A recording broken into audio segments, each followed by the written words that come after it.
Hello and welcome back to the Skylight Books podcast. My name is Tyler Austin. I'm a bookseller at Skylight Books here in Los Angeles.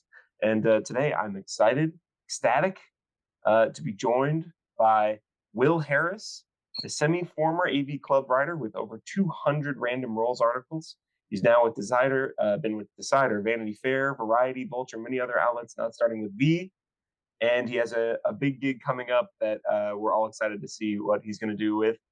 Thank you so much for joining us. And you were also the writer of the Airplane Oral History, which is what we're here to talk about today.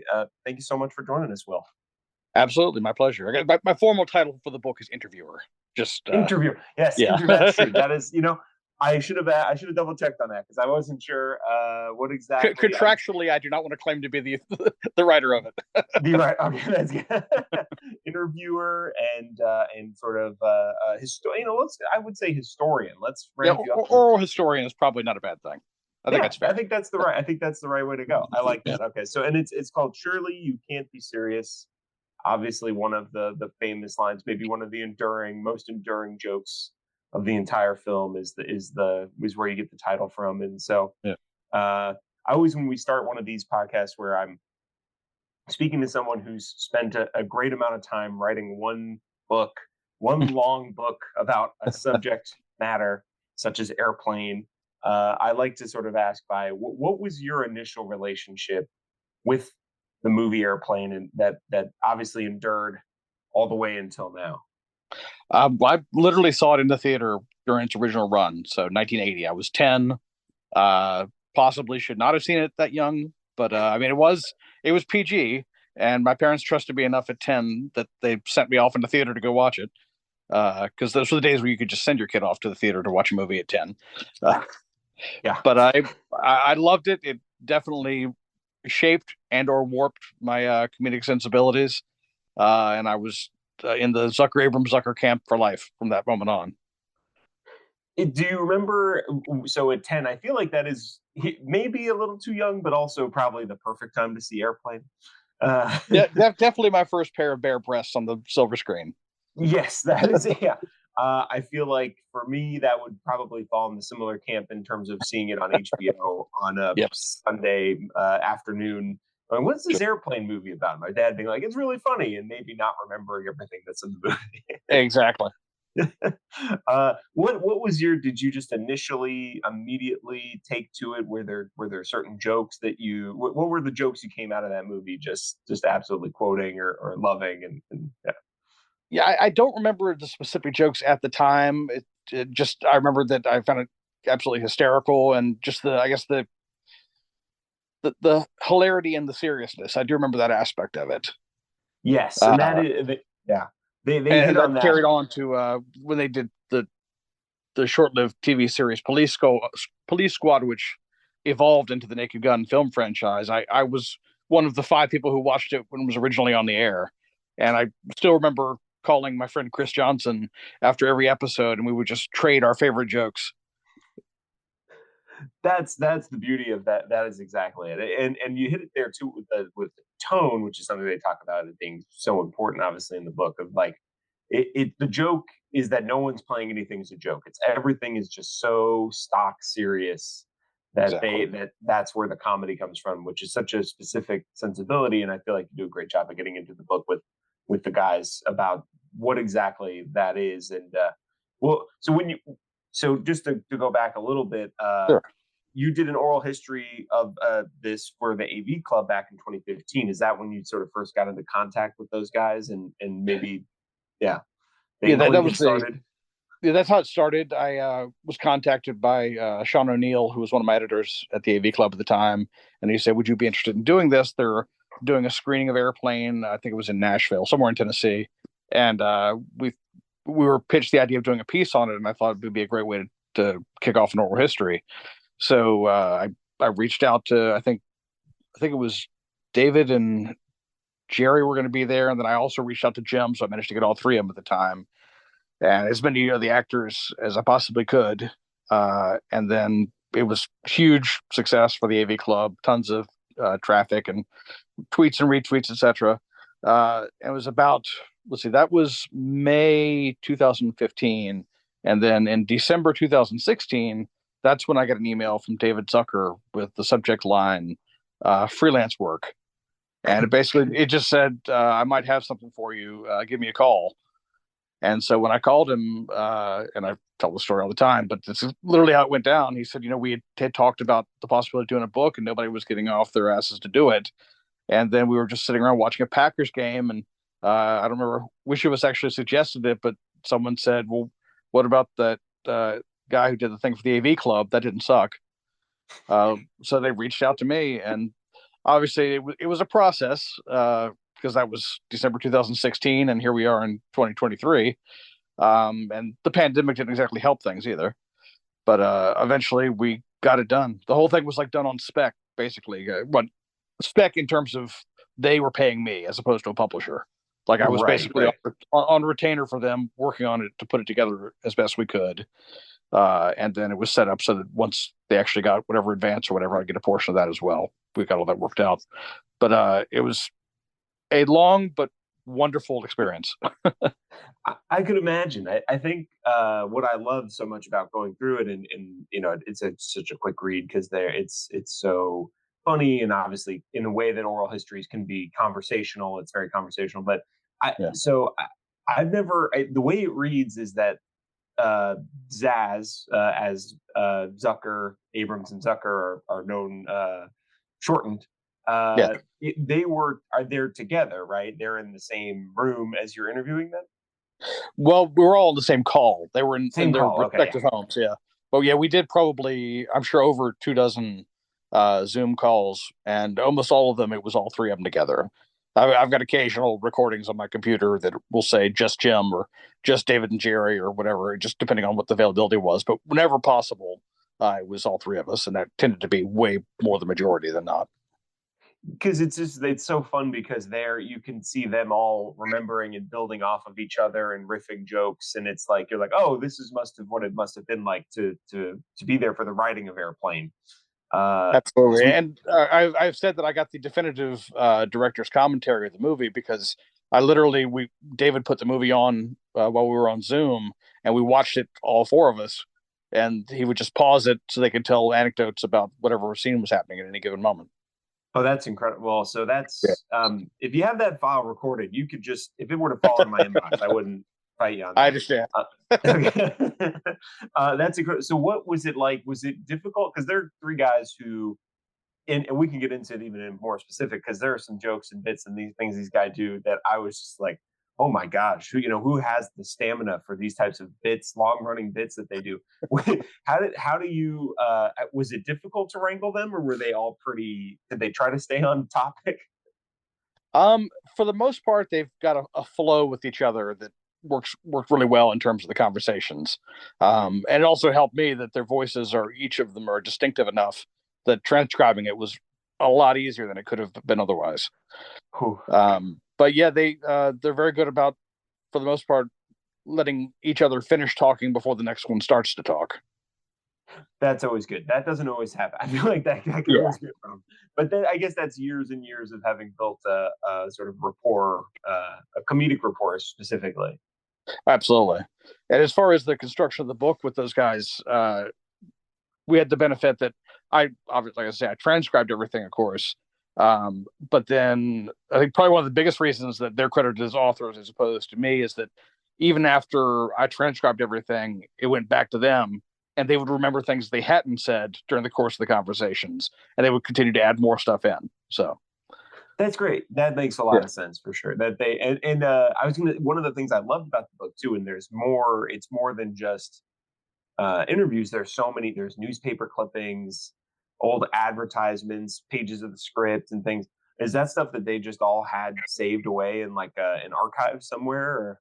David, I've gotten the impression, is the official archivist for the trio.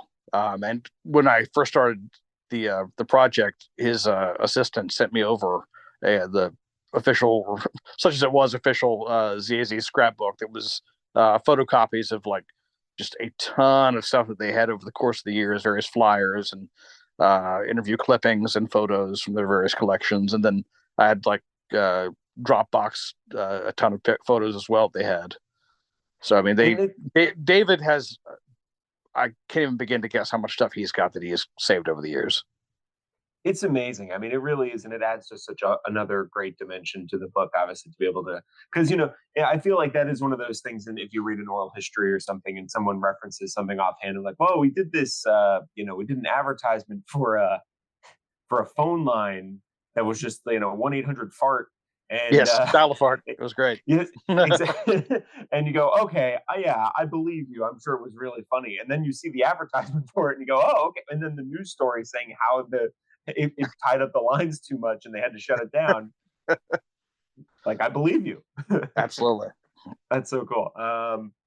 So I like also. So you kind of dealt with we did a lot of with them, and then there's a ton of interviews with I guess you could say people, the people that were influenced by Airplane, the sort of celebrity, the now comedy filmmaking generation past them that are now all working.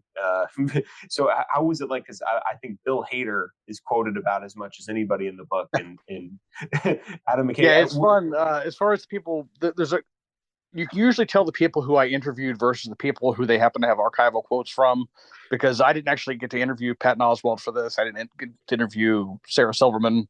I know they are quoted in there. And I think I didn't interview Molly Shannon, but I know that David is good friends with Molly Shannon. So he may have actually had a slight conversation with her and got some quotes from that.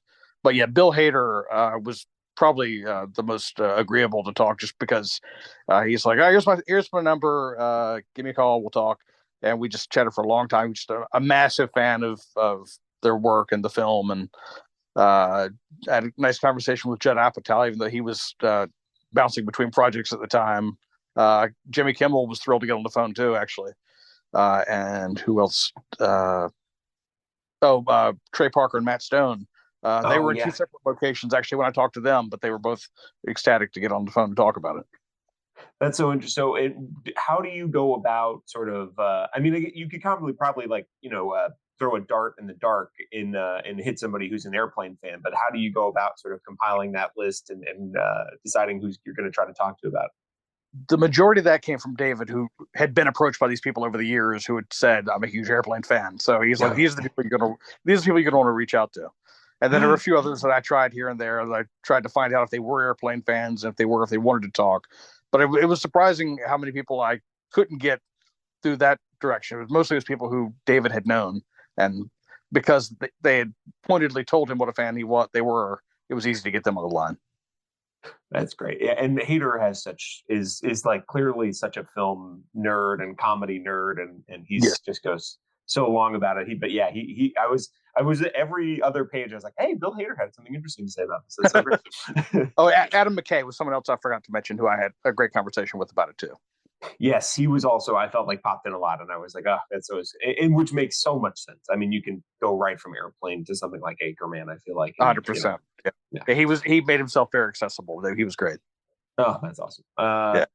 So I love also the book kind of goes further back. It kind of really begins or tells the entire story of this partnership back to their early roots in Wisconsin, and follows them as they become essentially like the inspiration for Saturday Night Live. And I guess how important was it for you and for them to kind of get that whole story, the entire sort of the rise of Zaz, as it were, into the book? It was very, very important for them, because it was basically it was a line that you couldn't get from one to without getting to the other. I mean, the process of starting in Wisconsin, and very much their upbringing was a direct inspiration for so much of the stuff that was in the film, as far as just how they grew up and the shows they watched, the films they saw, the comedy they were exposed to. All that stuff was instrumental in helping shaping / warping their sensibility. And then just the story of the evolution of the Kentucky Fried Theater, and the fact that it became such a huge success in Wisconsin that they dared to try to take it to California, as if there was no comedy already in California, and yet it relatively quickly proved to be a success there as well. There was no moment more where I was like, they got like an entire space for $600 in Los Angeles a month. Boy, this was a different time.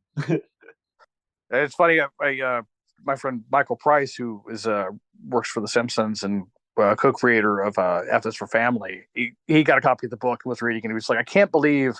Turns out I've driven past where that theater was like every day for years and had no idea that's where it was. It was gone before we ever got there. Yeah, that was so.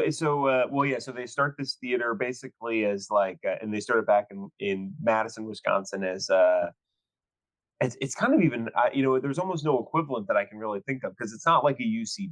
It's like basically they build this entire theater out with their bare hands. They're like Yeah. they're pretty handy guys, just to sort of put on their own shows, and they kind of also this is where I was going to say like some of the bits, even the things they like tried to do but couldn't do, where it's like they wanted to make the toilet like a pink like a like a pinball machine where it Yes. lit up if you peed in, or a phone dropped down from the ceiling, or that all these kind of crazy things. So just they built this thing to their own specifications, and then and then basically packed it all up and moved it to Los Angeles. Yeah. Uh, yeah, I mean, there's like almost no equivalent for it. I feel like. No, I mean even the closest you could possibly come is Second City going on tour, but it's just not the same thing. It's not like Second City picked up the entire theater and took it to another city. That was just a Yeah, touring company that and they then and picked up then everything and moved it. Right, and then built like a new, like a giant nose that they hung above the ticket theater every night, or because they now have a show called The Nose Runs, the Nose Runs Nightly, or Yep. Runs Constantly, which is it's again just bits and bits and jokes and jokes, and they're just so funny. So yeah, I mean, it was a fascinating kind of thing, and yeah, and they bring it to Los Angeles, and it becomes this big hit, and then they decide to kind of try to get into film, and that was. Do they how do they do they still how do they still seem to feel about that, because it seems like it was a bit of an arduous process. As far as the Kentucky Fried Movie, yeah, I mean they learned a lot, and the first first and foremost thing that they learned was that they didn't want to do another movie with someone who where they weren't directing. Yeah. That was what they learned through Landis. I mean, he was very helpful. In fact, he was invaluable as far as getting them going uh, in film. But in the end, there was some disgruntlement, I think, about how the final film turned out versus what they wanted and what he wanted. And there were changes done throughout that annoyed them, even if there were small ones. It's like, well, this is what we wanted, and we didn't want you to change that. So, I mean, that was what they, I think, learned the most from it. But they also look back at it with a lot of love and laughter too. Still, Yeah, I mean, it's something I either I'd only seen bits and pieces of it, or maybe never watched it in full. But as part of reading the book, which I love when a book like this is always so great, because you can go back and rewatch something and kind of engage with it yeah, as you're reading about the process behind it. And I felt like I mean, I could see where there were some disagreements, and you can kind of feel where things diverge from their sort of house style and their comedy tone. But that movie holds up in a way, or there are jokes and sketches in that movie that hold up in ways that I was really very surprised. Just how fresh it still felt. yeah. I definitely would not claim that it holds up as well as Airplane, but there are certain aspects of it that absolutely do hold up and very well. Yeah, and so they go from there. So they do wait. So they make Kentucky Fried Movie, which was started as a collection of the sketches that they would do with their theater, Yeah. uh, and then they're in their foot's in the door of the movie industry. Oh, also I quickly, because also with the theater there's a name of a person in the theater who I was like, this feels like the name of a character from one of their films that never got used, which is Dick Chudnow. Yes. A legend, though. He was one of the founding members of the Kentucky Fried Theater, and they went on to be responsible for comedy sports. Which I was, again, one of those things where I don't, you ever read those stories where it's like, and these six people all started in the same classroom, and each one of them is equally, they all shut off and did their own equally kind of impressive things. So, an amazing career in life, but I just every time I saw Dick Chudnow, I giggled. Unfortunately, I don't have much of a constitution, so. Uh, but so who he is one of the people who starts with him back in Wisconsin, and he comes out to LA, and then leaves at a certain point. They have to replace him. There was Yeah. some definite like turnover in personnel there, and I feel like that was kind of an important part of them evolving a little bit. It was because his departure led to the I guess, the addition of Pat Proft, who would later go on to collaborate with David and the guys on, again, the Police Squad and Naked Gun films. So we brought in an interesting voice and kind of an LA. Well, but he was from what, Minnesota, so still kind of I am blanking on where his origins are from, actually. But whatever the case, I think he'd been in LA longer anyway. He'd been in LA longer, but also I feel like he was either Minnesota or something like that. We were kind of adhering to those Midwestern sort of their sensibility, right? Which was important to them, I think. So it is. So they've made Kentucky Fried Movie, and now they're trying to move to get their own film made. And Airplane had been like a long gestating idea, which I'd always kind of heard. But how far back did it go exactly? Before Kentucky Fried Movie, I believe, if my memory serves. It's been a while since I've gone back and heard these stories now. Yes. But yeah, they it was one of those where they had one of the early VCRs in the 70s, and they would just run it overnight and just record whatever came on the air and use it, like mine it for sketch ideas or whatever. And then one night they managed to catch the movie 0 Hour, which was just a grade B thriller about a plane that the crew gets sick in mid-flight, and fortunately there's a former war pilot who happens to be on the flight, and they need him to save the day, even though he's scared to death to get behind the cockpit again. And if any of that sounds familiar, obviously it's because they use so much of it they actually had to buy the rights to it. Yes. And it's insane. A lot of people may know about the 0 Hour connection, but until you've actually gone back and watched 0 Hour side by side with Airplane, it is startling how many lines were ripped literally straight from that film. The one that stood out was the we need someone who can fly a plane and didn't eat fish for dinner. Exactly. That's just, I could not believe it when they told me that was the exact line. I had not realized that. Incredible. Incredible. But yeah, by virtue of watching that, that's what inspired it.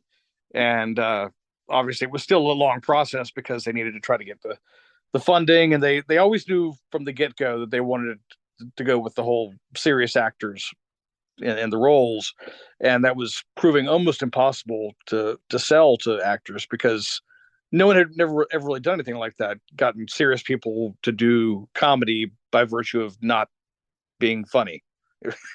Yes, it completely blew the minds of studios who just could not wrap their heads around what they wanted to do, and they took a while to find the right actors, even when the actors like Robert Stack, who they wanted from the get-go. And I forget the exact phrasing, but basically they went to him and they wanted to know if it was basically a backed picture or not. And they didn't know the terminology and said, "Oh, we don't know what that means." Like that, what it means right now is you're clearly not making this movie, so come back to us later. Yeah, I mean, so it is an uphill battle, like and especially because you kind of get into it at a certain point that they were adamant about making it in black and white, which I could obviously see being a problem for people. Yeah. For a long time, they were adamant about that, and then also that it being not a jet plane, which is very, very like it being a prop plane. Yeah. Which is hilarious. And eventually they get to a point where someone's going to make it, and then those two things are taken off the table. And as much as they fight about it, they decide, okay, we'll make the movie because and then simultaneously they're parodying 0 Hour incredibly so closely they buy the rights, like you said. But then also the 70s is filled with all these kind of disaster movies, specifically airport series as well. And so it almost allows it opens up a whole new avenue of movie for them to parody. And there were a couple other pieces there where they were trying to cast the literal actors from the airport movie to do their scene in their movie, and had to back off of that. Yeah, because Universal was not having it. They were threatening with them with lawsuits. They wanted to get George Kennedy at one point, and they were like, "Nope, not going to do it." And I can't remember if it was Helen Reddy, maybe they wanted to get, or one of the nuns from the original movie and Airport, and they were like, "Nope, it's not going to happen either." So I mean, just which is good, tells you how closely they were trying to, it's like they were so close to the bone of what it is they were parodying, which is just so great. Well, one of the greatest little things that is in the movie that you would only know, like even the guys could not remember where they got it from. There's in the early moments where the red zone versus white zone, Yeah. where the two voices end up having an argument with each other about whether or not to have an abortion. Well, they were like, "Oh yeah, we stole that wholesale from some novel we got," and they could not for life remember it. So I transcribed the conversation and went to Google. Yeah, it's from Airport. Oh. And they're like, "Oh yeah." So they managed to literally include Airport in Airplane, and I don't think anyone even noticed. It's so fun. And the great thing about that as well is, so right, so it's the actual conversation. They have the red and the white lane announcers going back and forth with that exact conversation from Airport. And then Yeah, eventually they were trying to grab a bunch of people to do those voices, and eventually they just got the husband and wife duo who did the voices at LAX to do it. Correct? exactly, which is amazing. And so it's such a funny. I mean, it just tells you right from the jump but where how funny it's going to be. So yeah, and then they continue to get people like Peter Graves from the original Mission Impossible series, and obviously Lloyd Bridges, all very serious actors. Yeah, I think Peter Graves is the one who, when he read the script, said this was trash. Yes. And I think it's his daughter talked him into doing it. Robert Stack just kind of shrugged and rolled with it. Lloyd Bridges definitely was the one who didn't get it for the longest time until finally Robert Stack just said, "Don't you get it, Lloyd? They just want us to be us." What did the trick, apparently, or at least got him a lot closer than anything else had gotten him.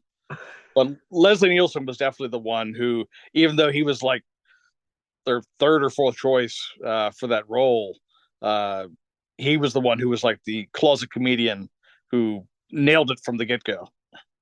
He's I mean, obviously there's a reason why he does so many comedies afterwards. He's so funny. And like you say, like classic comedian, yeah, I mean, his antics on set became sort of the stuff of legend, which I feel like took. I never, you pick up a book and you go, is there going to be 2.5 pages about a fart machine in this? That was always going to be part of the oral history that I did for the AV Club. Was I had an entire section that was just called "Welcome to the Machine," and it talked his little fart machine that he had built, or his friend the doctor had built, and that he would sell them on the set. Where it reached a point where he drove the Zuckers and Abrams crazy, and they just had to put the ban on them and go around and collect them on the set, so they would not be going off in mid take. It's so fun. I mean, and it's even funnier because I don't even really know how to describe the device, honestly, exactly how. It's something that kind of fits in the palm of your hand. Yeah, and it was like a rubber bladder kind of a thing. And you would like wind it, and then it would make the sound. And I can't. I've read Leslie's own specific description of it, and I'm blanking on the phrasing now. But whatever the case, basically it was the perfect fart machine, and so small you could fit it in your hand. So small, and everyone, I think it was Julie Haggerty or someone who had said like, and everyone bought one, but really Leslie played it like a maestro. He was. Yeah. He was the best at it, which is so funny. Yeah, I think Robert Hayes is the one who used the word maestro. Oh yes, there you go. Yeah, it's so good. He just a fit in so perfectly with their kind of the spirit of it. Well, because even going back to the theater, there's a moment. I think it was interesting as you kind of read the book and the theater and the movie and all these things. Jerry, David, and Jim are sort of three very interesting, distinct personalities. Yeah. And there was the breakdown of it where it was so Jim, after a show, would get on his motorcycle and be home in Malibu in like 20 minutes and smoking weed and watching like sports bloopers. Yeah. It was David who'd pick someone out and tried to pick out the prettiest girl in the crowd and try to talk to her after the show, and then Jerry would go out and like just glad hand with people until in the lobby for as long as possible. Yeah. Which I think is just what a perfect like recipe of those three, all those kind of perfect personality traits all coming together collectively was kind of a wonder. And also, maybe my favorite chapter in the whole thing is about Stucker, Steven Stucker. Yes. Oh my gosh. Who yes, comes in at the theater and is just like a lightning, is like a runaway train hit by a lightning bolt, of comedy. And yeah. That's one thing I'd like to read, if you don't mind, just from straight from the book. Please. Yeah. Absolutely, yeah. Where David said, "We arranged for him to come to the theater and audition. I remember seeing him for the first time from the second floor kitchen window. An orange VW Beetle drives up, and this tall guy gets out wearing two-tone leather hot pants. My heart sank. Jim, I was 28 at the time, and I'm sure I had never known an outed gay man in my life. But this guy just pranced in wearing skin-tight black and gold leather hot pants, thong sandals, and this black lame shirt that was wide open with lots of jewelry. David, the old piano from Madison was sitting in the middle of all the construction, covered by a tarpaulin. Stucker walked right up to it, threw the tarpaulin aside, sat down, and started playing, and he was brilliant. Jim, he played Elton John's Take Me to the Pilot. It was as though the piano were levitating. I'd never seen or heard anything like it." And then Chud now said this guy walks in wearing basically a leotard cut down to the navel with his hairy chest showing, and he's entirely in sequins. I can't remember if his face was sequined, but the entire outfit, chest and everything, was in sequins. The gayest guy I've ever met, and one of the most hysterical. Stucker was just out there. He's incredible, and that's such a great. I mean, all those quotes are so perfect, and he is. I mean, and if you've seen the movie, you know exactly who this character is. He's in the film, and he's really. It's kind of he's almost so undeniable that they allow him to kind of break the rule of not being funny on purpose, basically. Yeah, wait, they could never write for him. That was the thing. You could not write for Stucker. They just had to let Stucker be Stucker. He's unbelievable, and what a it just brings such energy and yeah, the joke of the great, what does the plane look like? It's big and white with a big, or it's big and white with a big red stripe. It looks like a giant Tylenol. Who could come up with that but him? It's the funniest thing in the world. Or what do you make of this, Johnny? Oh, I could make add a brooch or a pterodactyl. It's one of those things, you put all these pieces together and eventually, so they are able to find and convince people, actually Michael Eisner and Jeffrey Katzenberg, to allow them to basically try to start to make this movie, and all these kind of things come together. And it was still a bit of an uphill process, even once they got Eisner and Katzenberg and Paramount, who were at Paramount at the time, on board, because they still weren't going to be allowed to direct it necessarily. Like it was, it's funny for them to kind of say, like, we didn't realize both how close and how far away we were from this movie ever happening, even though we were in development and working on it all the time. Yeah. So kind of what was eventually what broke the dam on them just being allowed to direct it and break through and make this movie as their feature, their debut feature? I mean, well, it reached a point where I think it was finally the Paramount thing. Once they got to Paramount, that was really what made the movie, because not only did they agree to let them direct it, but they were able to work with someone at Paramount, a guy named Tom Perry, and he helped them actually structure the movie and make it into a proper film as opposed to just a series of jokes. Basically, they took the stuff from Zero Hour, and then he helped them formulate the love story more and make that develop that more between Ted and Elaine. And that was the big turning point, was getting to Paramount, because before that, there was that huge struggle with people just didn't want them to do it, and they wanted to have people like from Happy Days Delivered and Shirley be in the film, or Chevy Chase or Bill Murray. I mean, just any number of names were thrown about at various points, some with more seriousness than others, including Barry Manilow. That was after they got to Paramount. That's the whole thing. That whole story is great. That was a great. Yes, that is a great story of. So how exactly they kind of reverse psychology Barry Manilow out of the movie. That was Tom Perry who did that. Tom Perry, where he got basically was like, I'm sure it's great. We're thrilled that Barry's going to be a part of this. I mean, of course, it's 3 guys are directing it. They've never directed a film in their lives, so it's either going to be a big hit or it's going to be a tremendous flop. We'll see what happens. We got big expectations if it ever even gets made, and and then So suddenly good. Barry was out of the running. Yeah, he pulled himself out.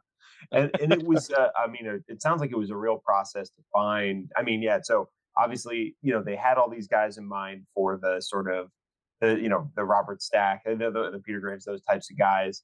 And Yeah. then but to find the two leads was almost, I mean, just a never-ending process there for a while. Well, it sounds like Julie, once they met Julie, there was no question that she was it. So I think she was much easier to find as far as the female lead goes.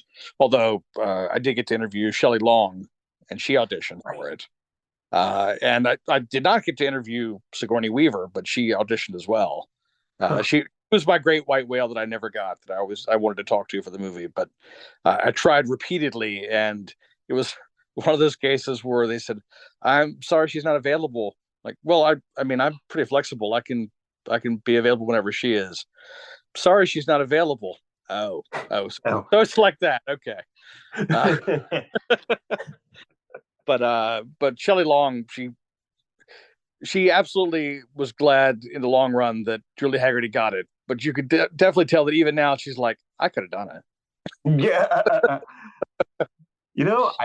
It's so inextricable from Julie Haggerty, and again, what everyone brings up is her kind of just very innocent, sweet line delivery. Very much Is how so real life too. It feels like you can see that is just kind of who she is. But Shelley Long could have been good. I don't know. She's good too. Yeah, but as far as you could tell from how they describe Julie, that's how she is in real life. But I can tell you from firsthand experience that is absolutely who she is. She just so nice and so sweet. She was someone who I was unable to get for the original oral history, so I didn't actually get to talk to her until this book. And David contacted her and told her what they were doing, and she was happy to get on the phone at that point. But she just could not have been sweeter. She actually texted me a photo of her dog in the leather bomber jacket that Robert Hayes had bought for the dog. It was. Oh. I was like, this is one of those moments I'm never going to forget. Well, she has such a great Stucker story in there about but the road trip. Yeah. I hate to spoil that for anybody. That's so worth getting the book for. Absolutely, it's so funny. It's so they're love. Yeah, basically things take there's a pit stop that is unforgettable kind of thing. It's funny. I will ask you something, because the fact that I've not had a chance to read the book in its entirety since it actually came out. Do you happen to remember if there's a story from John Landis about working with Stucker later after Airplane? I don't think so. No, I don't remember that. I can't remember all the specifics, but basically it involved him, John Landis, giving Stucker a job on Trading Places, and he's not in it for long, but he's in it.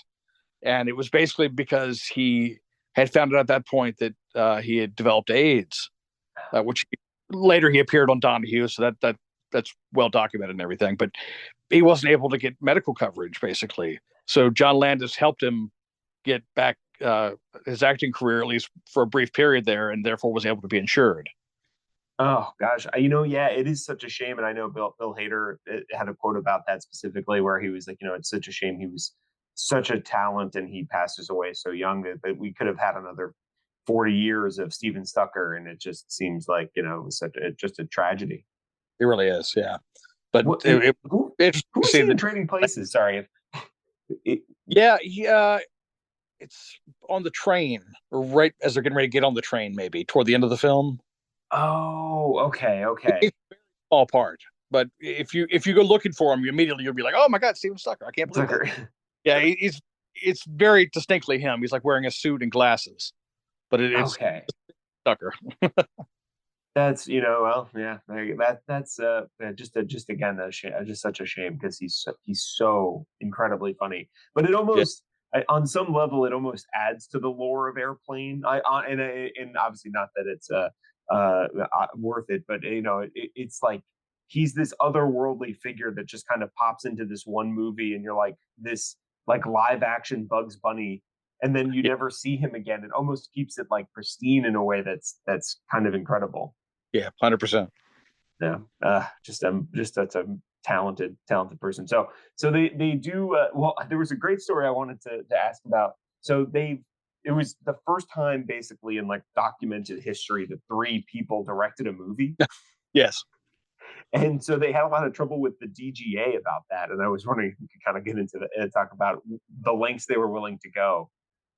They went so far as for Jim to go down and change his name to was it Abrams and Zuckers, I think it's Yes. it was, yes. yeah. So it was basically he was going to give all three of them credit that way. And finally, I think that was like the straw that broke the camel's back. For the studio was like, fine, or the Directors Guild was fine. Just we give you all credit, whatever. You will all be credited together. Yes, they were not happy about it, but they did it. Yeah, by their account, it went to like a tie vote of a board of directors that was supposed to be broken by the president, who is currently out of town. So then the vice president voted in their favor, and then boom, they were able to get it. And it's like, I mean, it's just kind of crazy they went that far. But kind of in classic Zuckers as fashion, I feel like they had a creative solution. Oh, as far we've talked about casting Julie, but as far as casting Robert Hayes, the big one who didn't get the role was, of course, David Letterman, which was my bucket list interview and the greatest thing I did in the context of writing this book was getting to talk to him for 15 minutes. Oh, so yeah, which again, these oral histories are always great because even in small bits, you get a little bit of a person's personality comes across very quickly, especially someone as distinct as a David Letterman. And you can see all of his sort of the self-loathing that's just barely bubbling up under the surface, where he's like, I was terrible. I told them I was terrible. I knew I was terrible. And what a relief it was that I wasn't cast because I knew I was terrible. Yeah. But it was so great when he said, I told them I was terrible going in. I said, I'm going to be terrible. Well, come on down anyway. It'll be fun.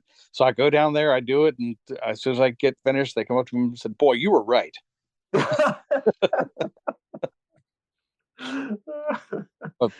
My favorite moment by far was just the fact that I made him laugh at one point.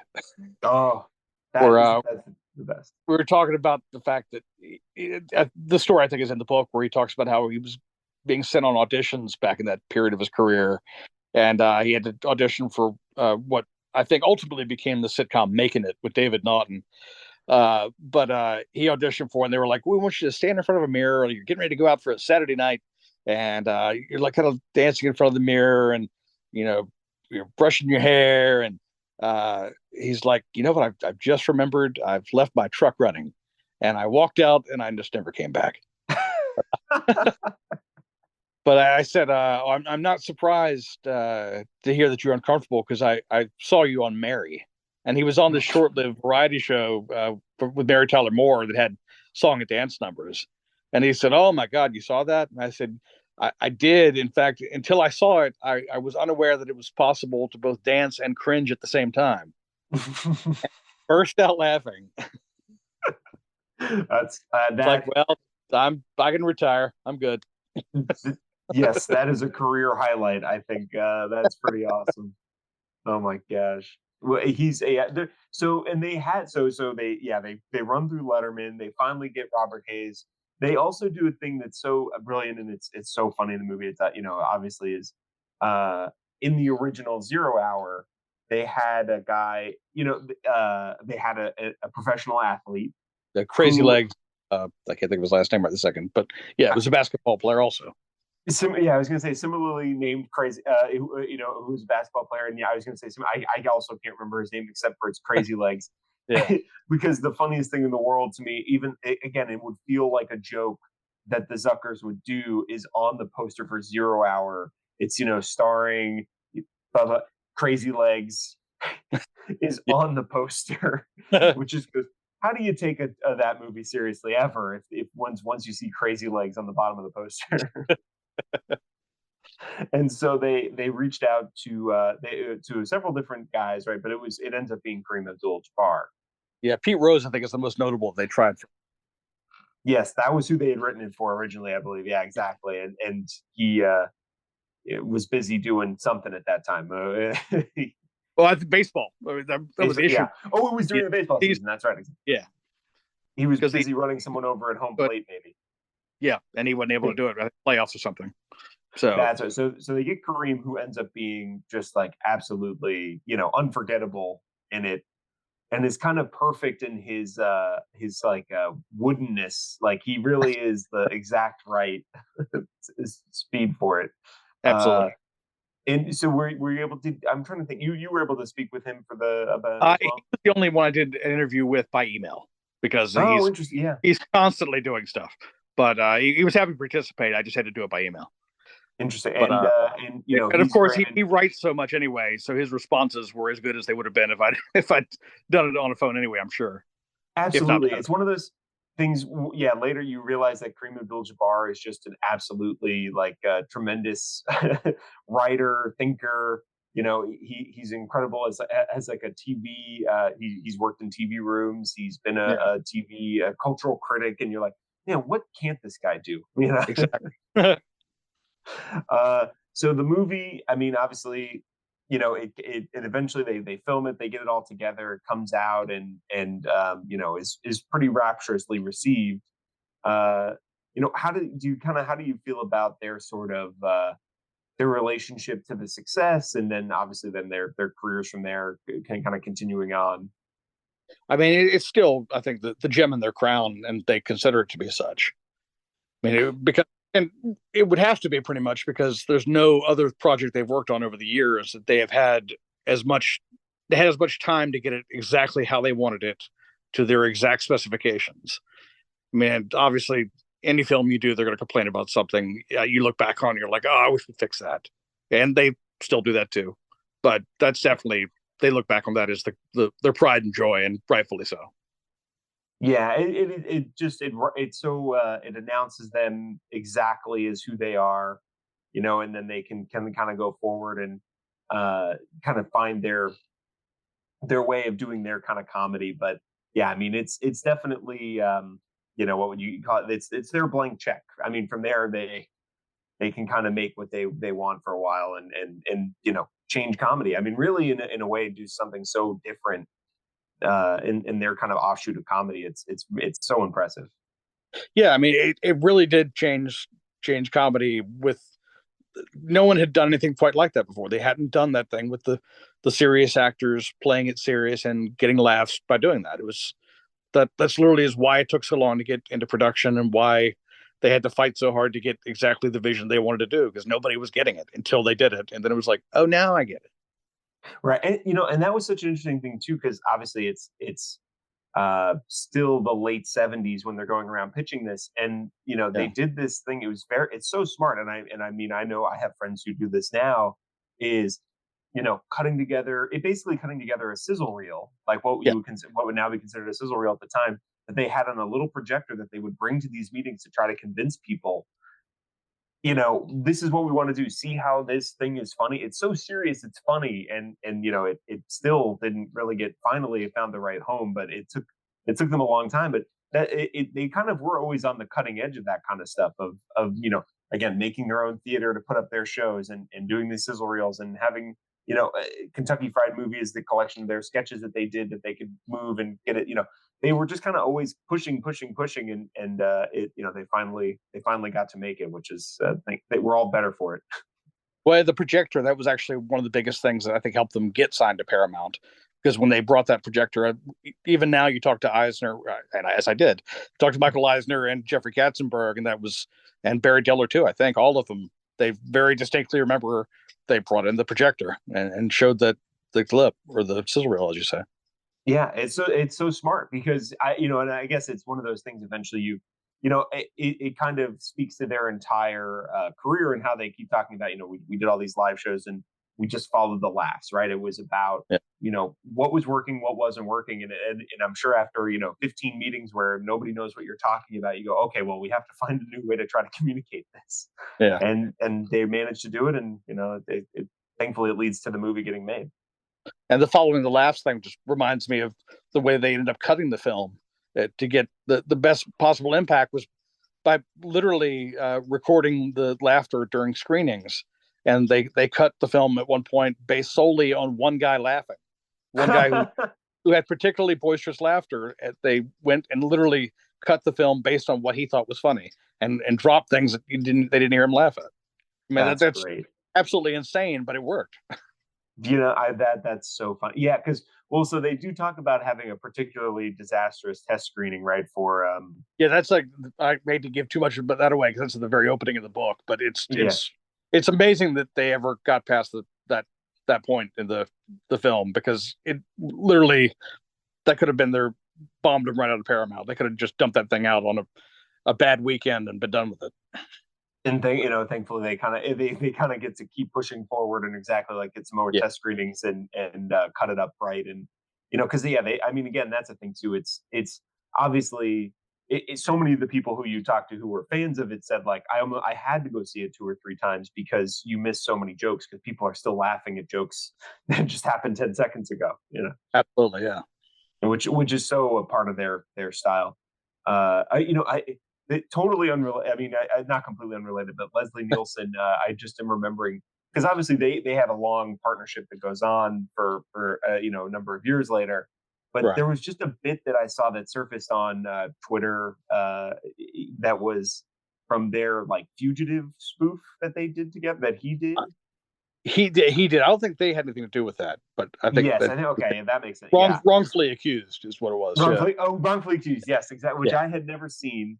But there's just that amazing bit where he's doing the train, like he's the train crash from The Fugitive. Yes. And he's running, and it stops following him, and then he looks back, and then the train peeks its head out from behind a tree. I mean, we're so lucky. It's just so funny. So what a great kind of beautiful thing that was that came out of this movie, that Leslie Nielsen could be that funny for that long and keep doing stuff all the way into the 90s. He could be doing his version of Richard Kimball. It's like what a gift they've all kind of passed down here. Oh, 100%. I think his best stuff was in the early years, immediately through the Naked Gun things, I think, because that's when you could tell he was doing his best to still play it 100% serious. Like you could tell even as the Naked Guns progress that he's either in his eyes or as an expression, even you could tell he's in on the joke, and that's when it starts to work a little bit less. But yeah, exactly. When he was actually able to remain stoic, that's when he would absolutely kick ass. Yeah, and I think even they say in the making of it, right, it was like he was one of the people who was like, I'm ready to do some comedy, and like, no, as serious as possible, just keep it straight. He was ready to show this other gear, and they're like, no, that's not how it has to be straight. Save that gear. Exactly. Yeah, save that. Exactly. Yeah, because actually, I may be misremembering this, but I think he like underlined the fact that he had been in an episode of MASH. They were like, well, that's fine, but that doesn't help us. Yeah, I think they almost say like, we're going to pretend like you didn't say that. Yeah, exactly. It's so funny. It is always funny. I don't know if during the pandemic you also went back and watched a bunch of old Columbos, but he's in about 2 of them. Like everyone else I know. He's in 2 of those early ones, and and it's pre-airplane, and you're like, oh my god, it's listening. And he's not. Yeah, I'm a huge fan of Forbidden Planet. Even that's weird now. Right, it's just kind of crazy, but he's in there, and you're in playing something straight that is meant to be played straight. It's supposed, it's like you're like, oh wow, yeah, he's like kind of the romantic lead in this. How interesting. Yeah, exactly. Yeah.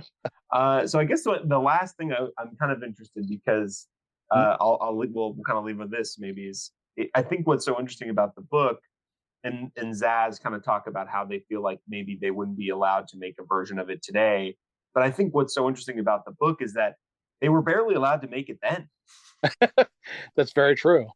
It's funny, some of the stuff that you look back at and you think, oh, I don't know if they could make that today. Like people always like to hold up the jive scene, Right. but I don't. Having been a part of making this book, that seems to be the least offensive when you know the story behind it, which is that Right. the guys who were doing the speaking of the jive, they wrote their own dialogue. Al White pointedly went and got all these reference books of like jazz dialect and slang and all this stuff, and wanted to make sure that every single thing that he said in as jive was something that had meaning behind it. It wasn't just random jive sounding stuff. It actually had meaning, every aspect of it. Yes, exactly. And right, that was so interesting as well. They had to see basically they both, yeah, both guys involved, both went out and did their own research, and then really were kind of empowered to, yeah, exactly, kind of write that scene almost exactly the way they wanted to, using all that the kind of the old slang and everything. And so, yeah, I mean, I don't find it to be particularly a movie that's steeped in kind of the kind of humor that you again would make you go, ooh, today. It really isn't. I think it kind of avoids most of that, and it kind of speaks to their ability as comedy writers. I agree. Yeah, I mean they they knew what they were doing from the start, and they obviously had help along the way. Tom Perry, most notably, and I think to some extent, I think you can attribute John Landis taught them some things about the process of making the film and knowing what not to do. But ultimately, it was their mindset, and their genius that made it what it was. Absolutely, and again, I can't stress enough like how funny they all still are today together in the book. I mean, it's worth the book alone. Is just they have so many funny jokes. Just they have such chemistry. Even on the page, it reads so funny. Especially uh, there's especially an O.J. Simpson passage, which I think is I was literally just going to say I don't know how long David had been sitting on that joke, but it's hilarious. he's pretty good. And even at the very end of the book, he gets into David gets into his work with the Tree People, which is an organization out here in Los Angeles, and Yeah. they do a live read every year of Airplane, which I was lucky enough to get to go to maybe in either 2018 or 2019, and it was a pleasure. And him and Robert Hayes were there and get to do some Nice. shtick together, which is a blast. And the great Robert Forster played a couple of roles in it. I think he was doing Peter Graves. He was the pilot, Nice. who was incredible, and he was so funny and so sweet as well. And it holds up. It's so funny. It's a movie that's so funny that again you could be in the middle. You're in the middle of like the Mulholland Forest up here, and there's hardly any amplification. And kids, everyone of every age is there watching it, and you just love it. Even as a live read, the jokes still just work so well. Yeah, I mean it's funny. It's still newsworthy when the HBO series about the Lakers. Right. That I think they managed to put that into the book actually when they did that scene in the with Kareem, and it was just completely misrepresented. Well, it was out and out fabrication, suggesting that he had been mean and cursed at Ross Harris. And the funny thing about that for me was that when that scene happened, I get a call from David saying, "Do you have Ross's number?" Because I'm doing a piece for the LA Times, and I really would like to talk to him about this. And I was like, "Yeah, let me just." I'm sure he would have no problem me giving it to you. So I pass it along, and then I sent him Ross a message just like, "You're going to be hearing from David very soon." I said, "But just out of curiosity, there's no truth to any of that, I presume, because I can't imagine having." At this point, we'd already done the interview for the book, Right. and Right. I feel like that would have come up, and he was like, "No, that's complete bullshit. None of that ever happened." Which is, and it's so funny because also David is so clear in the book. He's like, yeah, I reached out to Ross and that never happened. Kareem was nothing but a sweetheart, and like, but obviously that Showtime Lakers show was produced by McKay, who's a huge fan, and it gets them to come in and do their cameo as the directors just for 1 second basically. And but obviously Yeah, they weren't there when they shot all the dialogue, and so I think they were surprised as anybody when that happened. It sounds like. I would say horrified. Even David certainly Yeah. was. Yeah. Yeah. because it's it's too. It would be a shame even for to kind of impugn the legacy. Is so funny. It's just so funny. And it seems like everyone had such a communal great experience on that set all the entire time. Yeah, I mean, I think the only person at some point, I think Julie Haggerty was a little iffy about the whole scene with Otto, the autopilot, and blowing that thing up. But even that was, I think, people made mountains out of molehills with that, because she said that it was just, I don't know what I know what they thought they were doing with that, but she was like, I never felt that way about it. Yes, yeah, I think even it seems like something almost in retrospect that, like, because it sounds like in the moment she almost wasn't quite 100% sure what the joke was, or she like never saw the so it's just it's one of the unimpeachable, unassailable kind of great things that ever got made, that's ever gotten made. Yeah. Well, Will, thank you so much for your time. This has been an absolute pleasure. My pleasure doing it. And obviously we're looking forward to everything else you have coming out soon, and any of your work on the internet. That will be your future articles and things coming out. Absolutely. There are more long form interviews are in the offing, I promise you. Yes, please. Because I was going to say, as someone who's read a majority of those random roles, they're some of the greatest. It's some of the best sort of Hollywood, movie, TV stuff. I mean, I cannot recommend the Philip Baker Hall one enough. Yes. He's incredible, and it's such a great interview, and it makes you love that guy so much. It's absolutely tremendous.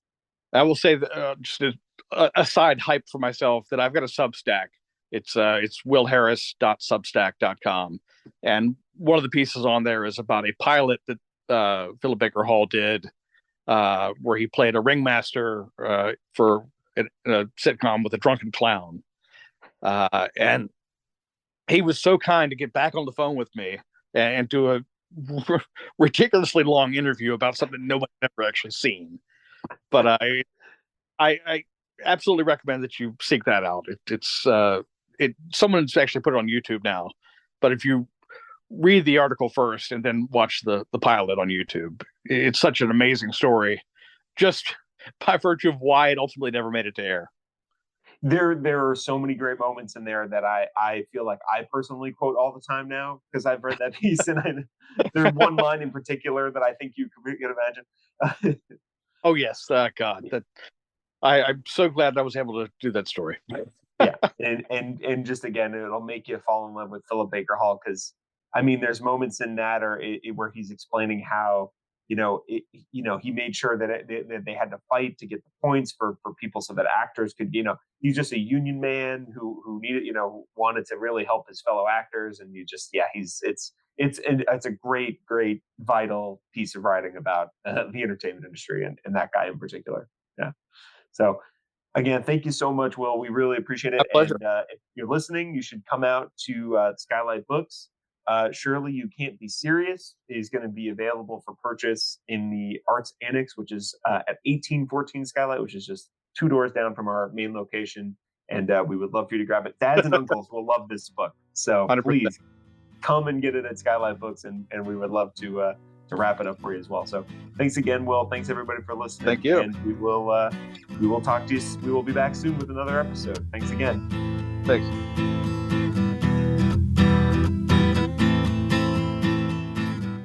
Thanks for listening to this episode of the Skylight Books podcast series. We hope you enjoyed it. If you'd like to check out the book featured in this episode or others, please visit skylightbooks.com. If you're in the Los Angeles area, stop by for one of our live in-person author events. You can find a calendar on our website. If you like this podcast, leave us a review. It really helps us out. Our music is by Duck the Piano Wire. Till next time.